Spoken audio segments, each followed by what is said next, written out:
நம்முடைய இந்தியாவின் எதிர்கால தலைமுறை பள்ளி மாணவ செல்வங்களுக்கு முதற்கண் வணக்கம்.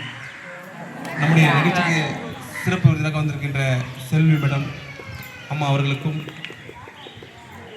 அரவிந்த் சார் அவர்களுக்கும், பள்ளியின் தலைமை உதவி ஆசிரியர் ஐயா அவர்களுக்கும், பெற்றோர் கழக தலைவர் அவர்களுக்கும், பள்ளி ஆசிரியர்களுக்கும், பொதுமக்களுக்கும் என்னுடைய முதற்கண் வணக்கத்தை தெரிவித்துக் கொண்டு, ஒரு நாடு சிறந்த நாடாக விளங்க வேண்டுமென்றால் ஒரு 3 துறைகளிலே மிகவும் கவனம் செலுத்த வேண்டும். ஒன்று பாதுகாப்பு, ஒன்று விவசாயம், அடுத்தது கல்வி.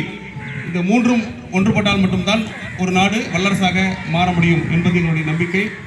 ஆகவே எங்களுடைய அமைப்பான shine Indian soldier social welfare foundation இந்த 3 துறைகளிலும் கவனம் செலுத்தி அதற்கான நலத்திட்டங்களையும் அதற்கான பணிகளையும் முன்னெடுத்து நாங்கள் வருகின்றோம்.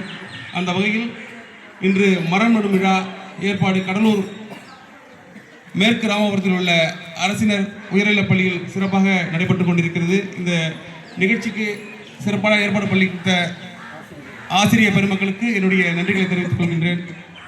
இப்பொழுது மரம் நடும் நிகழ்ச்சியை நம்முடைய வருமான வரித்துறை அதிகாரி அம்மா செல்வி அம்மா அவர்கள் மரக்கன்றை நடுவார்.